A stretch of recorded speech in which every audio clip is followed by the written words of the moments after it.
Good morning. Just testing if people can hear me. Good morning. Yes, loud and clear. Thank you very much.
Day. Am I audible? Hi, good morning. Audible and visible. Thank you. Do I make you co-host it on your presentation? Yes, please. Would you do that? Okay, we'll do. Take my video off until 9 or until I present. Yeah, perfect. Thanks.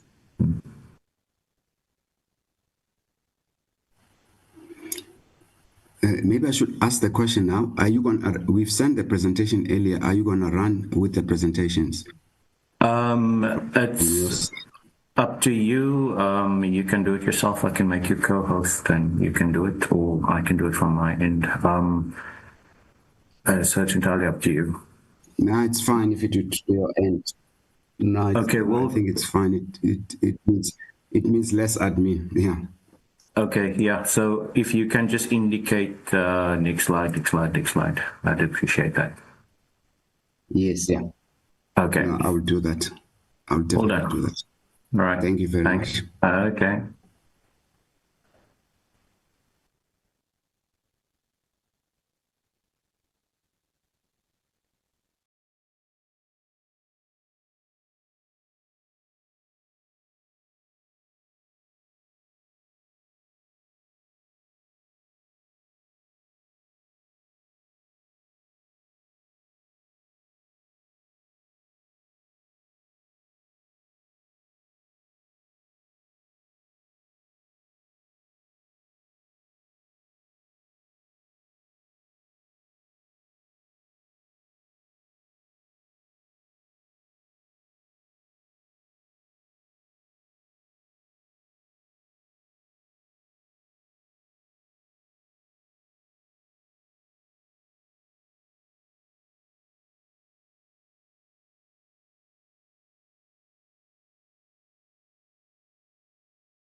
Recording in progress.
Good morning, Alan.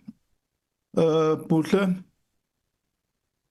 It seems it's Mautu and myself here. Who else is in the platform? Good morning, Chair. From my end as well, it's only the two of you for now, Chair.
Alan, we seem to be struggling. I think it's because of the clash that we have with the mini plenaries this morning. That's correct, Chair. There's currently 5 members on the platform. Okay. Because 10 o'clock there are many plenaries. Good morning, Chair. I am out. Morning, Doctor. Comrade Squad.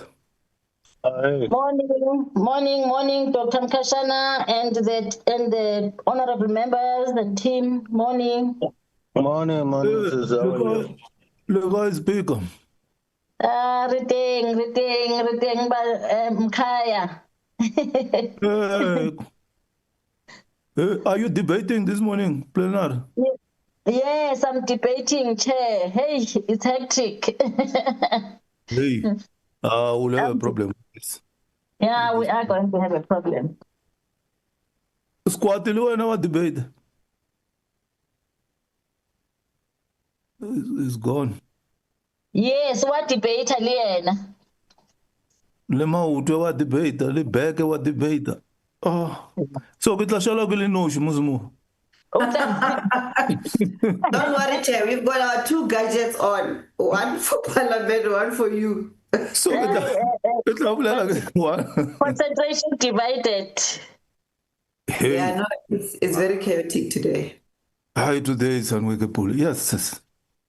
It's a problem. Big problem. 3-5 We'll get another one, Chair, then we start. Natam. You give me that's it. Mr. Correct.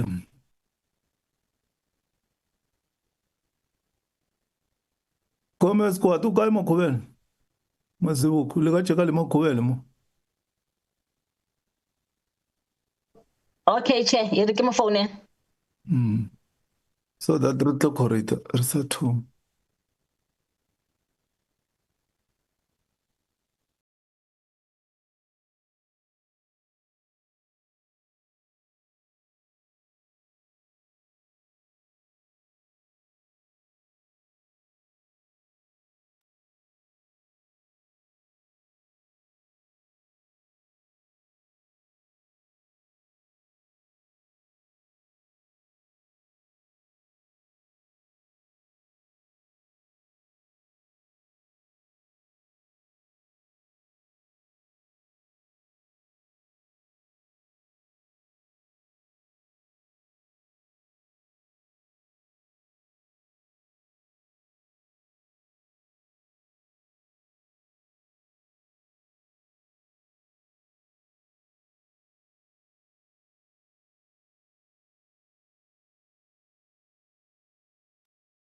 Hi, Chair. Batu Omakubele is chairing ethics committee now. Hey. Yeah. Matata Problem.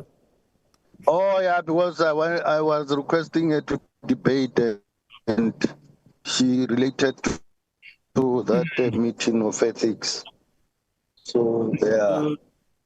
Tambo has joined. Yeah, Tambo has joined. I spoke to Tambo. So I think we should. Alan, 6. No, that's correct, Chair. 6 on the platform. And Makubele is coming, Chair.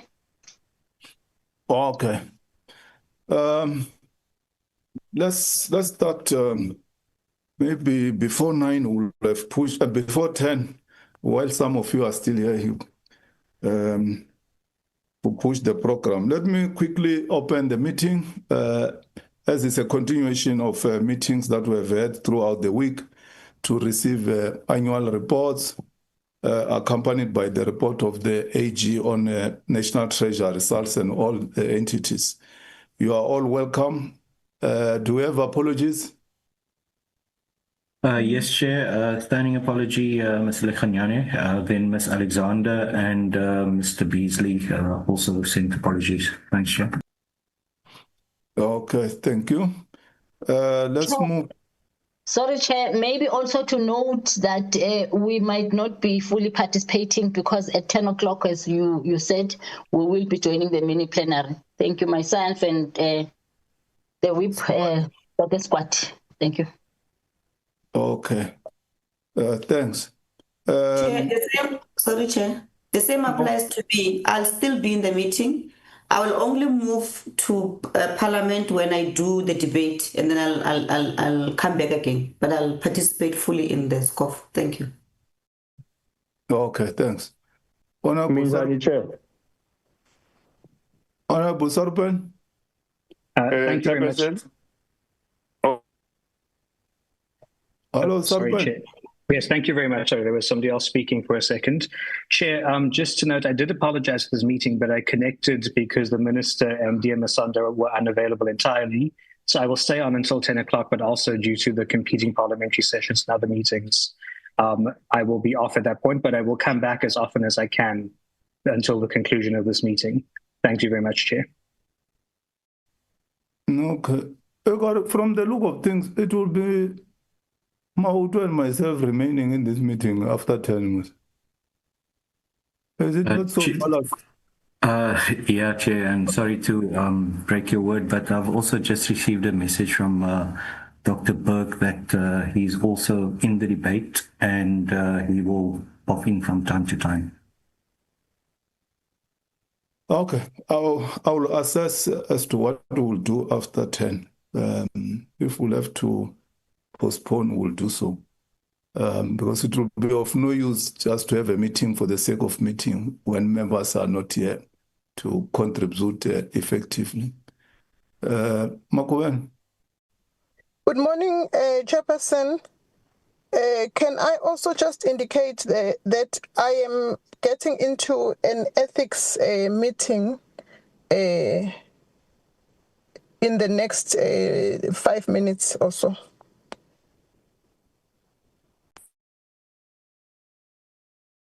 Okay, thanks, Honorable Mokwe. Let's take GTAC and see if we can push up to 10. Then I will assess at that time as to what we'll do.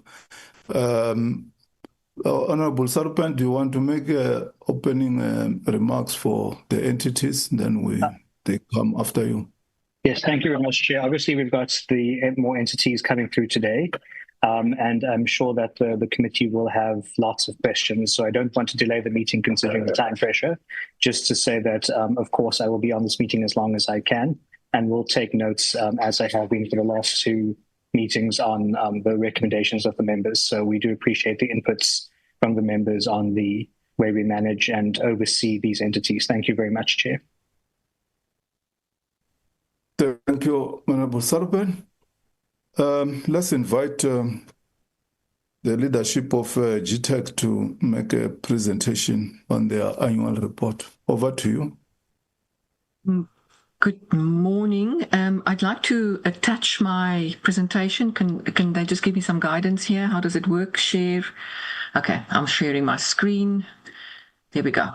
Is that clear? Good morning, honourable members, and good morning, Chair. I'm going to try and... Okay, wait a bit, Ronan.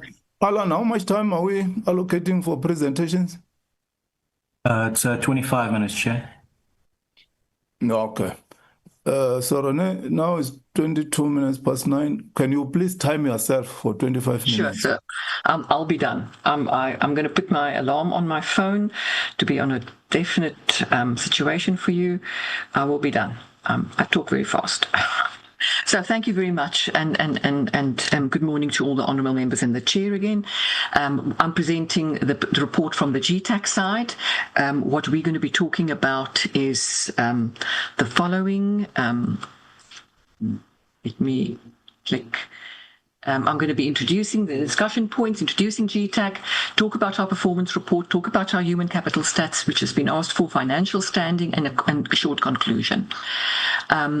Who are we and what do we do? We're basically the public sector consulting body in government. We're a government component. Please take note.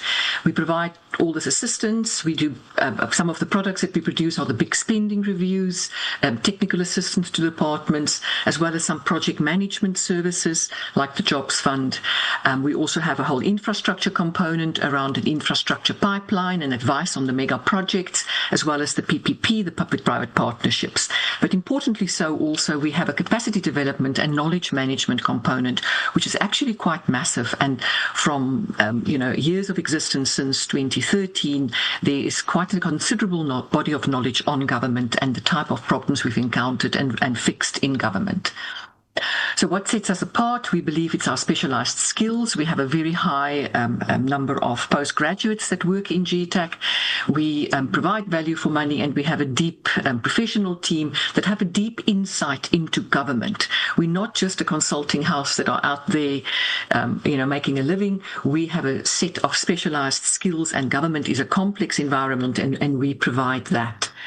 I'll show some of the reviews on us, but just to talk about our strategic plan. Our strategic plan aligns to two of the main priorities from the National Medium-Term Strategic Priorities from the Presidency. On the one hand, we are focused on building a capable ethical developmental state by informing and fixing the capacity in government through our consultancy and technical advice, and as well as focusing on inclusive growth and job creation through the responsive sort of services in our program management services. We are focused on developing a capable and professional public service, improving service delivery at local government, as well as improving governance and performance of public entities.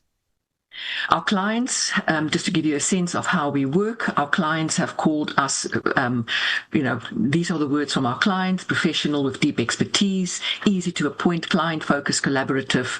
We have a repeat business of 38%, and 91% of the clients are very, very satisfied with us, as opposed to 75% for typical consulting firms. And the fact that we have strong public sector knowledge is really what counts in our favor. What is our performance? We have in the past year had 16 projects of advice. We've had 22 big spending reviews. We've looked at 142 billion rands in government expenditure. We've looked at very complicated compensation of employees, the wage bill in certain sectors. We've created cumulatively in the Jobs Fund 337,000 jobs at the cost of 23,500 per job, which is really very low cost and great value for money. And we're also involved with the municipal finance improvement, where there's 101 projects in different local government spaces. Importantly so, we also have a business support hub, which have a clean audit. And just to mention that we ran a lifestyle audit for the whole of management of GTAC 18 months ago, got a clean lifestyle audit. I want to point out that we paid 99.97 of the 3,427 invoices. There was one invoice that went to the wrong email and wasn't paid within 30 days. We have over 900 knowledge products in our knowledge hub, so it's an enormous reservoir library of insight into how government functions, how to fix things, what are some of the main problems. We have an enormous active website with the whole world logging in and looking at us, at our knowledge products. We have more than 2 billion tenders per annum awarded with a clean audit. I want to point that out. Lots of work in the infrastructure, in the pipeline preparation. 15 BFI projects was assessed and completed. The value of these projects are about 150 billion, as well as 27 billion PPP projects. Those are the work that we did. Here are the people that are doing the work. In GTAC, we have a very high level of postgraduate degrees. 44% of our staff have got postgraduate degrees, as opposed to 20% in government. As well as you can see what are the level of qualifications in GTAC. We work with a body of expert and expertise that we like. We have a female-dominated space, a women-dominated space, which I find is interesting. It's not always the case in government. And again, if you look at our race representation against the rest of the government forces, we are sort of, overrepresented and underrepresented in some cases. So we are very much like the rest of government with some small variations. What is our financial standing? Our revenue at this point is 204 million and our expenditure is 198. So there's a small 6 million difference, but we are still, in the clean bill of health, our financial assessment by AXA, we get clean, and then this year an unqualified audit, which was a very good thing to have, a very strong team that have created that. We have income streams from cost recovery, from voted funds, from interest earns, and we are in a sound financial situation. What are our challenges? And I think this is my second last slide, is that of the 51 technical advisory projects, people are paying late. 70% of our clients are paying after 90 days. This is our clients, our government departments or public entities. And it is a problem because we then carry this, because we pay within 30 days to the people that we've employed, the consultants, the expertise. So we carry a buffer to be able to do that. Our cost of employees are far more than our voted funds, but this is, I guess, the whole of government. So we've been subsidising employees, not only just their salaries, but also the cost of running GTAC, and that's just through cost recovery.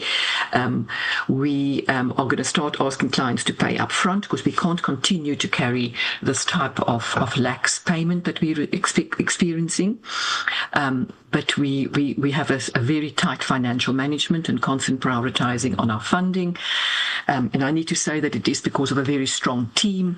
I have an excellent team that I was fortunate to work with. I'm the acting head, and I've had, an absolute wonderful team and a strong team that got us the clean audits for the past 3 years. We are a trusted partner to government. We deliver high quality technical advice and program support. We understand government.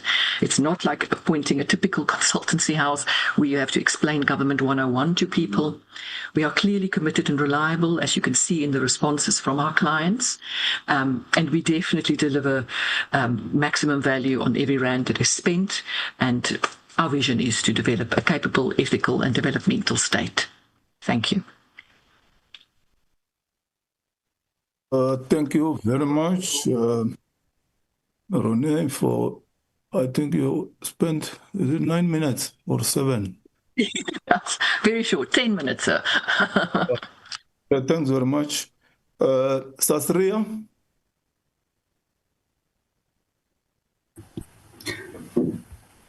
Good morning, Chair. It's Pumi. I've requested that the Secretariat runs the presentation. Good morning, Chair. Good morning, honourable members. Good morning, Honourable Deputy Minister. We're going to be sharing our presentation, and as a certain point, I'm joining this presentation by our Chief Financial Officer, Mr. Dirk Kuhns. He will take you through the first part of our presentation, and then I will deal with the rest. I promise we'll be quick, Chair, as well. Thank you. Dirk? Good morning. Thank you very much, Mpumi, and good morning, Chair, and good morning to all the members. Yes, as Mpumi indicates, we will not take too much time, but we start with our key performance indicators, whereafter we'll quickly run through our financial performance and position as at the end of March 2025. I will then hand back to our CEO for the last 4 items on evolving risks, our risk mitigation efforts, and then the maximum loss that we currently can settle from a claim. And then lastly, we will conclude. So I think we can move to the next slide, please. We have 2 slides related to key performance indicators. You'll note that in the year up until March 2025, we have achieved 10 out of the 12 KPIs that we have agreed with the Minister in our shareholder compact. You'll note under the deliver sustainable growth, we have the 3 key performance indicators. The one that we were unable to achieve is quite a steep 10% premium growth target that we set for ourselves for the 2024-2025 financial year. You'll note a note there at the bottom that we actually achieved 9.7%, so we came very close, but unfortunately it was not entirely the 10%, and that's why that particular KPI is in the red. Our investment returns, the second one, was quite good in an environment where we experienced the high interest rate environment, which then also assisted us with our investment returns. And on operational efficiency, we also were able to stay within our cost measures and manage our cost quite conservatively. Then under providing solutions to our customers, we were able to ensure that our claims, very few of our claims were overturned by the Ombudsman, well less than the target of 0.5% there. And then we exceeded our Net Promoter Score, which is a score given to us by our clients or our agent companies or the insurance companies and brokers, where we did quite well. We can then move to the next slide, please. In this slide, we've got the next area is the operational performance element, which is about our turnaround times in the payment of claims. You'll note there that we've got two sets of turnaround times, one for complex claims or larger claims, and then one for smaller claims. You'll note in both cases we were able to achieve those targets. And then lastly, from an operational effectiveness and efficiency perspective, employee retention, our retention on critical skills, we were able to also achieve that one. And then we have a business as usual section where we deal with many of the compliance aspects of PFMA, etc. And in this area, it's unfortunately only the irregular expenditure or fruitless and wasteful expenditure area where we were unable to achieve the target of 0. But you'll note that those numbers were quite low that we actually experienced during the current financial year.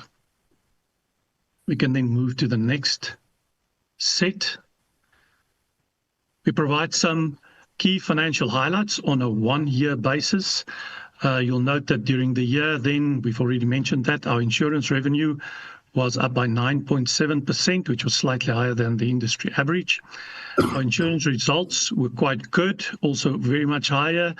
And you'll see that was primarily due to much lower claims volumes or continuous lower claims volumes that we experience in this particular part of the year. I think our CEO will talk to that part a little bit later also in this particular presentation. Then the profit for the year has also increased by 34%. Our net investment income, due to our increasing investment portfolio, increased by 26%. And then the assets under management, which is really all the investments that we are managing, also increased by 25% due to the increase in profitability and the investment returns. Can then move to the next slide, where we highlight the fact that perhaps, when you look at the performance of SASRIA, it should not necessarily be considered only on a one-year basis, that there is a longer term and a strategic focus of SASRIA for government and for policyholders at large, where we need to be able to pay a very large catastrophic event like the one that we saw in July 2021. And therefore, over time, we should be accumulating reserves towards that objective. So you'll note on the left-hand side how management has been able to increase premium over time that are being through policies that are being sold through the insurance companies acting as our agents, where we ended at the end of 2025 with gross written premium of 5.9 billion rand. And you'll note that it has more than doubled since 2020, 2021, and 2022, when the July 2021 claims event happened. So there were some interventions as part of the plan to recovery included in the increase in premiums.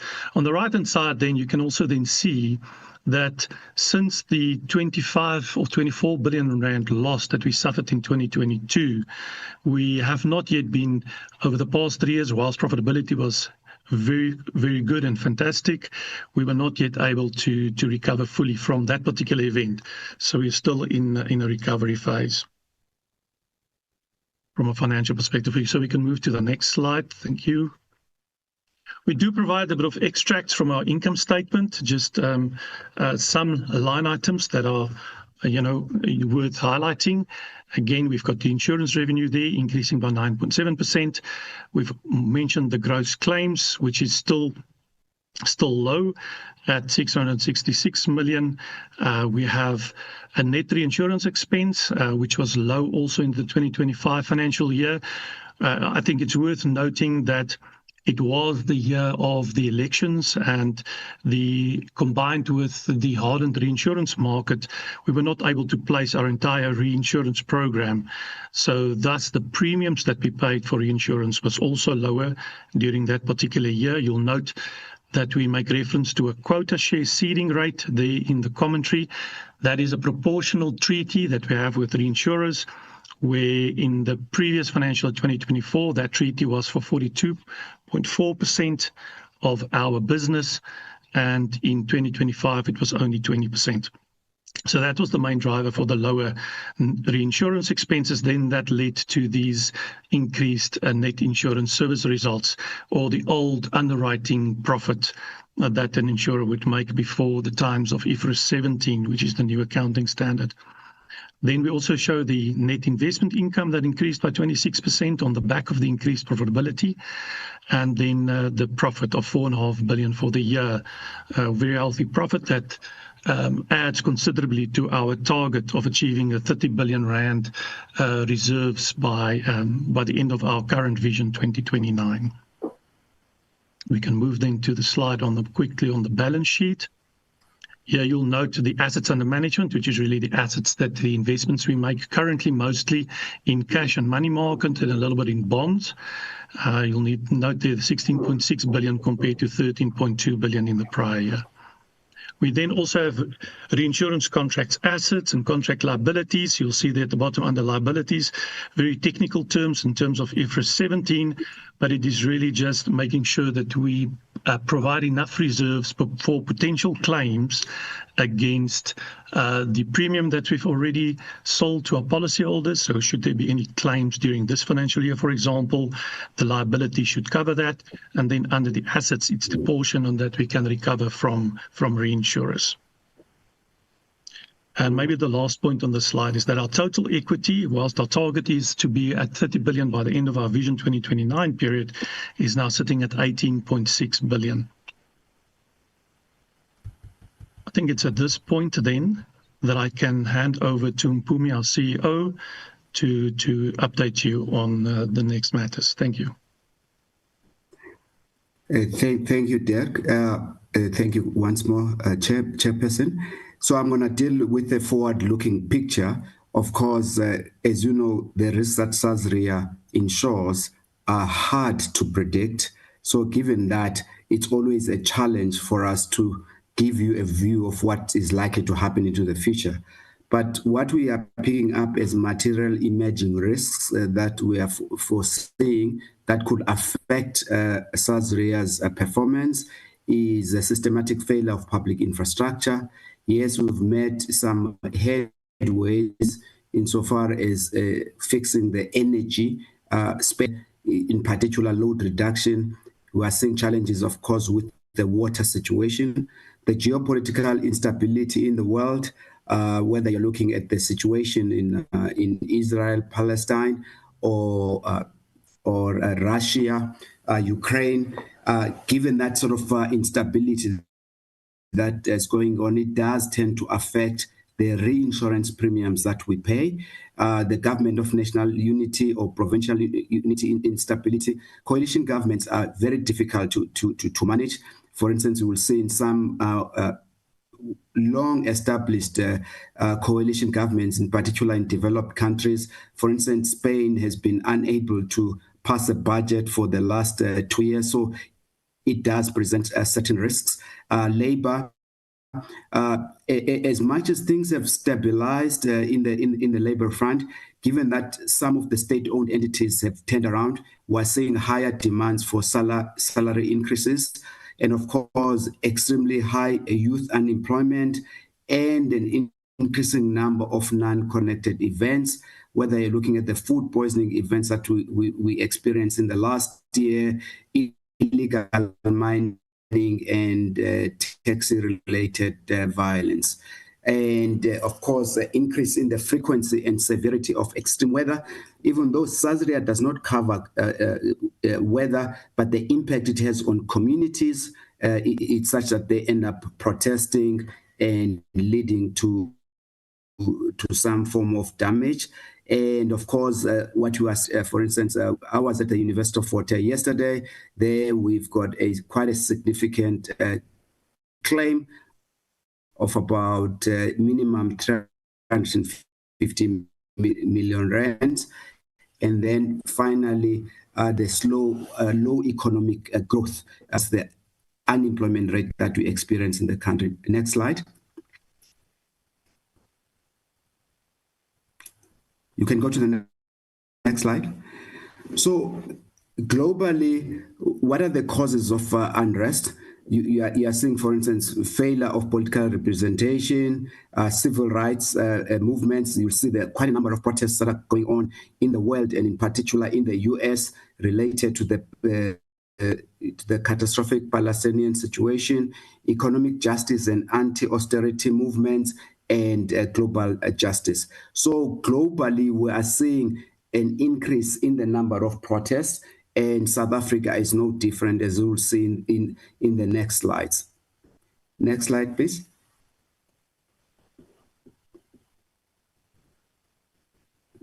So what is happening? What are the current events that are going on in the world? And I've just focused right now on developing countries.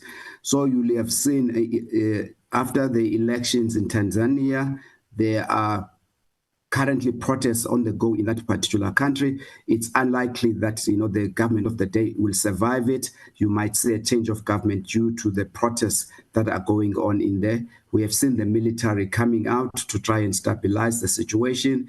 And as I'm speaking to you, it's ongoing. Before that, we had the situation in Nepal where the Gen Zs protested, which resulted in change of government. We've had a similar situation in Madagascar, and before that, we've had a situation in Bangladesh, and an unsuccessful one insofar as the young people that did not result in change of government in Kenya. I think the message that I'm sending to honorable members is that the millennials and the Gen Zs in particular are ready to go out to the streets to express themselves, and this often creates havoc in governments of the day. Next slide, please.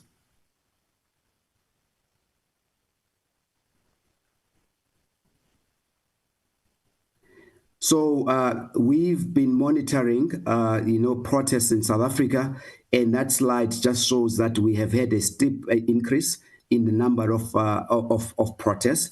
Some of it is influenced. There could be some events that do not attract large crowds. For instance, in that number, you will see in the Western Cape, there is often a protest that happens in front of Parliament or every Friday. So it happens every Friday of the week, dealing with the Palestinian and Israel matter. So that will also be in the numbers. And those ones do not result in damages that a SASRIA has to pay. But this increase over time, though, we are going to start seeing increases. SASRIA has been running a campaign on TV and social media where we advise South Africans that as much as they have a right to protest, they must not destroy infrastructure in the process, because it's the very same infrastructure that will assist the country in getting out of this stagnant economic growth that we are currently experiencing. Next slide, please. So to sum up, here are the evolving risks that we are focused on in the current year. Illegal mining, the Zamazamas. The concern for us there in that space is, for instance, of the 2,600 plus people who have been arrested for illegal mining, 81% of them are in South Africa illegally, or they are undocumented. And these people often have guns and also explosives, which could be used for other things other than illegal mining. I think the members are currently seized with the matter of the police leadership. So the uncertainty around that is, if South Africa were to have a protest right now as big as July 2021, how will the police leadership respond and deal with it? Xenophobic attacks around the health and education. The fortunate thing is that South Africa is hosting the G20 at the moment. As much as we're seeing it as a risk, generally we do know that coming this month, as from tomorrow, the security in South Africa will be heightened. And during this period, we are unlikely to have any events because security will be quite heightened, and South Africa will be putting its best foot forward.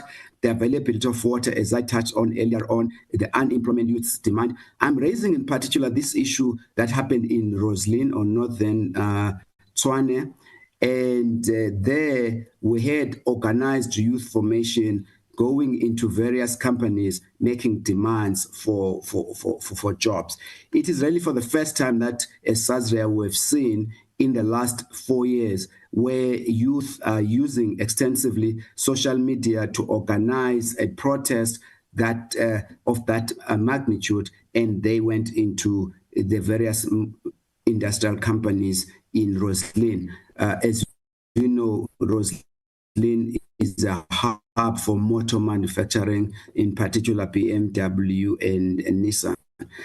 And reinsurers, there's always uncertainty when it comes, as I mentioned before, whenever elections results are announced and so on, they could potentially lead to protests. South Africa is going to be having a local government elections between November and February. November 2026 and February 2027. So we're going to be watching those developments there. So those are really the evolving risks that we have, Chair. And next slide, which should be risk mitigation. So we are, as SASRIA, gathering a lot of data so that we can better understand the risk and get closer to the security cluster to share that information with them so that South Africa can be better prepared for any event that involves a protest. Of course, we have to contribute. We have to find a way to contribute in reducing the risks that South Africa and SASRIA are facing. And in that, we're doing what we call impactful CSI, where we are spending and investing in various communities that we see as high risks and building strategic relationships with the security cluster, data and intelligence providers, and corporate clients. Next slide.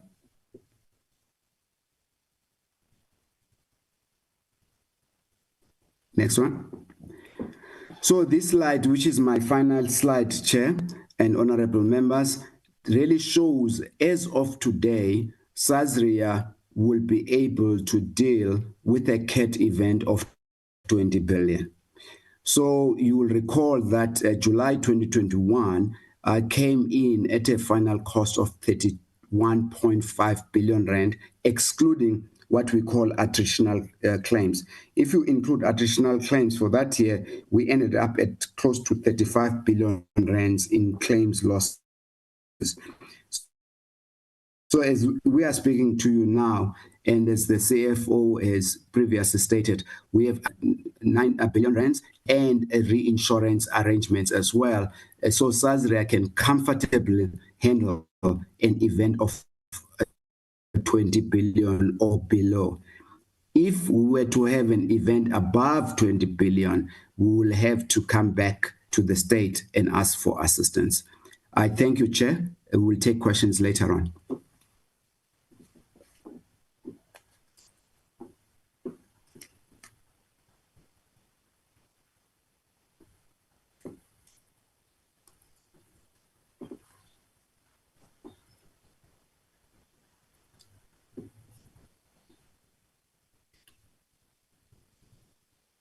Thank you,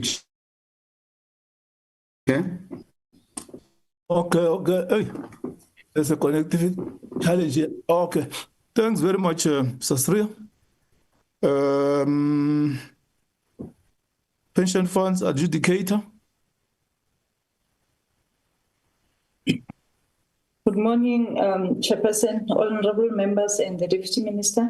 I'll handle the first part of the presentation. I'm Mubangol Kaimani, the Pension Funds Adjudicator, and the Executive Head of Corporate Services and Chief Financial Officer, Mr. Uleran Makunga, will handle the last part. I'll also be quite quick.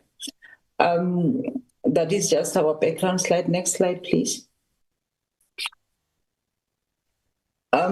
Just a recap of our mandate. We remain a statutory ombud scheme that is set in place to resolve pension fund related complaints, and our jurisdiction covers all retirement funds except for the government employees pension funds, Transnet pension fund, post office pension fund, and the associated institutions pension fund. But we do handle the Transnet retirement fund. It's only the pension fund that has its own legislation and therefore doesn't fall under our mandate.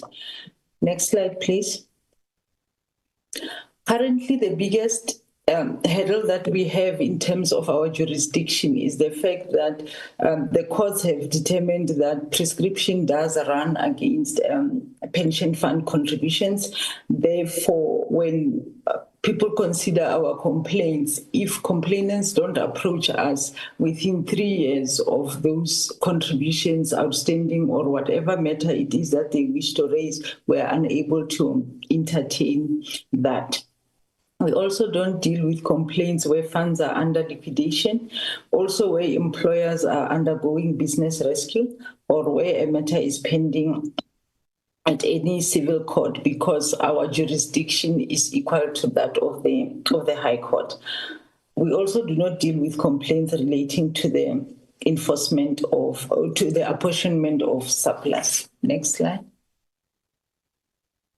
In terms of our governance arrangements, we are a Schedule 3A public entity, with the adjudicator being appointed by the Minister of Finance. The adjudicator is also the accounting authority.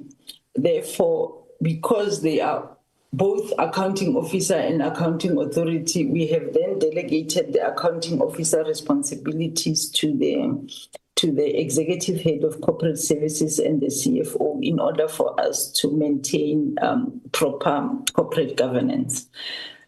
The adjudicator as accounting authority is assisted by the Audit and Risk Committee, the Remuneration Committee, and the HR Social and Ethics Subcommittee. The Ombud Council does regulate us also, just like the NFO and the Vice Ombud. Next slide. That is just a depiction of our structure. We have currently one deputy pension funds adjudicator and the executive head corporate services. Those are the 3 people that form the EXCO. And then we have the case management teams, 3 that deal with all other complaints, with the new complaints unit and the early resolution unit really handling just the initial processing of complaints. Next slide. Our programs are 3. The first one being the core of our mandate, that of disposal of complaints in terms of the Act. Then the second strategic goal is the achievement of operational excellence. And then the third one being that of effective stakeholder engagement. Next slide, you can just as well jump to the next. In terms of our, just a summary of our organizational outcomes for 2024-2025, we achieved 100% of our strategic objectives. We received 10,331 complaints and finalized 10,100, 93% of which were completed within 6 months. Also, we achieved a clean audit outcome. We achieved an employee satisfaction and engagement rate of 79%. And as I indicated, we achieved 14 of our 14 KPIs. In terms of program 1, As indicated, this slide just shows you in terms of the increase annually or the fluctuations in terms of complaints received. And I can just as well indicate that for the first 6 months of this year, we were already sitting at 7,036 complaints. So the complaints continue to tick up because that represents a 51% increase to a comparable period last year. Next slide. In terms of our geographical area where we receive the most complaints, that is Gauteng at 46.19, and you can see the depiction right through up until those that come from persons that have immigrated at 0.36%. Next slide. We have invested quite a bit in terms of our ICT systems, and that shows in this slide where we indicate our manner of receiving complaints throughout the years. If you look from 2015, 2016, we were really at the majority of emails, letters, but now if you look at where we are in terms of 2024, 2025, our website is the one that has received the most complaints, with emails receiving the second highest complaints. Next slide. I've already indicated that we finalized 10,100 complaints, and this slide just indicates through the years how many complaints we have managed to finalize, and that we finalized 93% of those complaints within our targeted 6-month turnaround time. Next slide. This is the slide that concerns us the most because if you look at it, it indicates the categories of complaints finalized. If you look at the bottom in terms of Section 13A non-compliance, this is where employers fail to pay contributions and also withdrawal benefits. These two factors are interconnected because sometimes a person comes to us looking for their withdrawal benefits only to discover that the employer has not paid, or in certain instances there are also delays with payments. These two categories represent 81% of the complaints that we receive, and that is cause of consent. Death benefits also rank third for us. Next slide. As I have indicated, let me just see, in terms of the nature of complaints regarding Section 13A, as I talked about, sometimes employers fail to register themselves as participating employers in a fund. Sometimes employers register later than the required date. In certain instances, employers fail to register employees as members, or they register those employees late. And sometimes they register them but fail to pay contributions, or pay contributions at less than the prescribed rate. And this affects the fund credit that members get at the end. And also if a member should become disabled, or their family members pass away, or they themselves pass away, then those benefits that were supposed to be insured, like your disability benefits, funeral benefits, and death benefits, will not be paid out. Next slide. Also, a slide that is of concern for us is this one that indicates how we finalize complaints, because funds are enjoined to first try and resolve complaint for the member before the member approaches us. But if you look at how we are finalizing, the bulk of the complaints we finalize through formal determinations. And those then indicate that either funds and employers are not even trying at first to resolve the complaint with the member, and also the nature of the complaints, because they are non-payment of contributions. There is no way that you can settle those things or refer them to mediation or conciliation. They just have to be Lastly, honorable members, I wish to remind you that we are meeting in a mini plenary session. I'm sorry, may I proceed? Please proceed. Thank you. Next slide.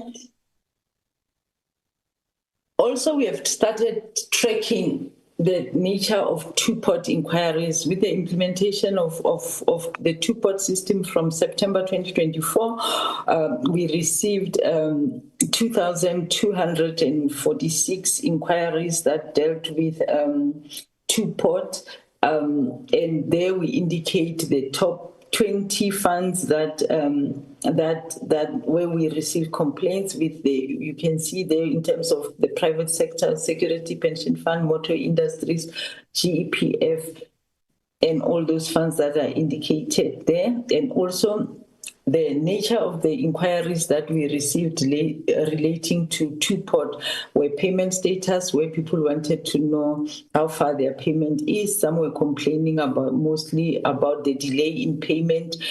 Some did not know the withdrawal procedure, right down to the number 10 there that dealt with the calculation of the benefits, because people are still learning how all the three pots function. Next slide. In terms of withdrawal benefit complaints, again, the top 10 funds there, you can see it's mostly your sector funds and also your big umbrella funds. So you'll have the top 3 ones are your sector funds in terms of private security, contract cleaning and transport, followed by your large umbrella funds, which is Alexander Forbes Retirement Fund and the Alexander Forbes Core Plan, and then you can see there at the bottom that also you have the Corporate Selection Umbrella Fund and Old Mutual Super Fund. The next slide, this one I will just skip over. It really just indicates the top 10 employers in the private security sector that are not paying over contributions for members.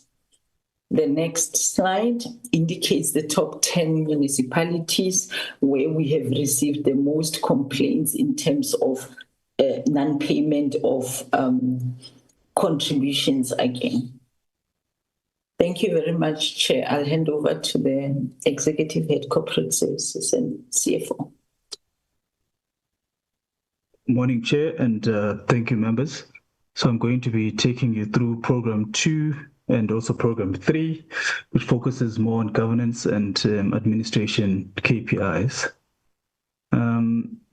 So for the year under review, we received a clean audit, which is a 3rd consecutive one, and also an 8th one over the past 10 years, which demonstrates the commitment to good governance and clean administration at the PFA.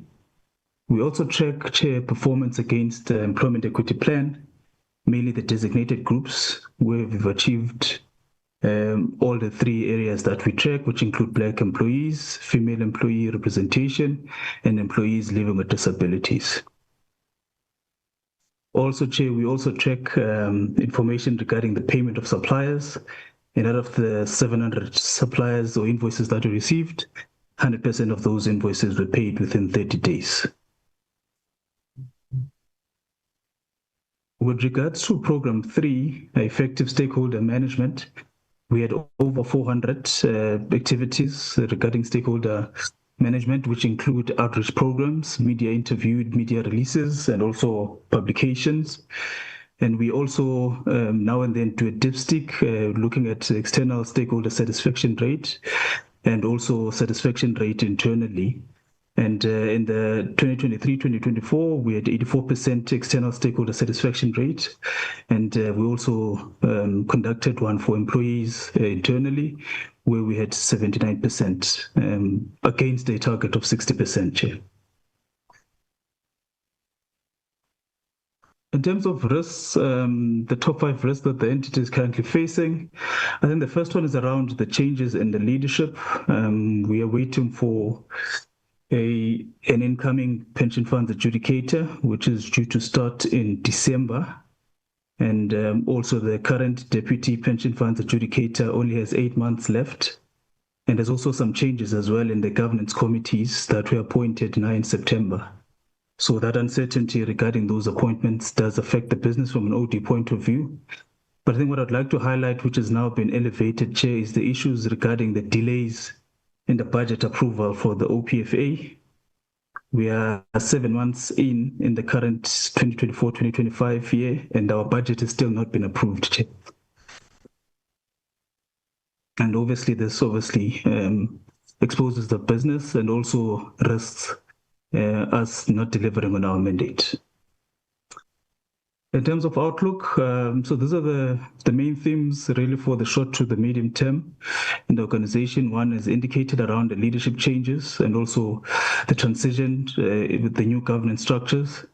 Also the 2-point implementation, as the PFA has indicated earlier, which also resulted in over 50% increase in our complaints to date. And also the aim to improve access and accessibility of the office, where from the current year, we're now starting to have remote and accessible areas that we can have in other provinces that can assist us in enriching the public. And also the changes that are imminent, as suggested or rather proposed in the coffee bill, which may affect the mandate and the scope of the Office of the Pension Funds Adjudicator, and also the reforms regarding the Ombud system, which relate to the amalgamation of all the financial services Ombud schemes for more effective and efficient dispute resolution. And all of these factors, Chair, because they do affect our mandate and our scope, may result in increase in complaints for the short to medium term, Chair. Thank you, Chair. That would be our presentation for today. We'll take questions. Thank you.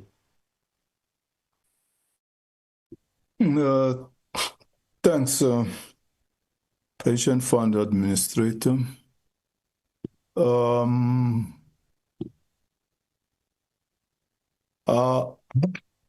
I suggest that we do like this. This meeting is not going to be productive because it's running concurrently with NA plenaries. So we can't have a meeting just for the sake of ticking the box compliance. So I think we must postpone this engagement to next week, Friday, where I believe all members of the committee will be present, because today we are scattered between plenaries and this committee.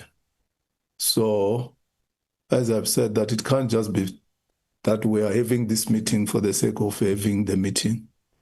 So the three that have presented, the GTAC, SASRIA, PFA, will not present again next week, but we will start the discussion from where they have left. So our agenda next week will start with discussing the three presentations. Then we take the other three, that is ASB, Land Bank, and PIC, so that we are productive in what we are doing. So that's that, honorable members. As you can see now, we are thin here. I think it's only the three of us, if not two, who are left in this platform. So yeah, so let's do like that. We continue next week, Friday, with this meeting. So we'll adjourn the meeting now until next week, Friday. Thank you. Chair, just before we make that decision, how many members are on this meeting? I think there are 3 or 4. So we are adjourning the meeting. We'll meet again next week, Friday. No, I heard you say that, but I don't know that your numbers are accurate. Could the secretary confirm? We are adjourning the meeting. Let's have productive meetings, Dr. Beck. We'll meet again next week, Friday. I think all of us will be here. It's unfortunate that this meeting was running parallel to plenaries of the NA. So let's adjourn. We'll meet next week, Friday. Same platform, same time. We start with the 3 presentations that have been presented so far. Thanks very much, members and Deputy Minister and entities that have attended. Thanks. Thank you, Chair. Bye-bye. Thank you, Chair. Let me add the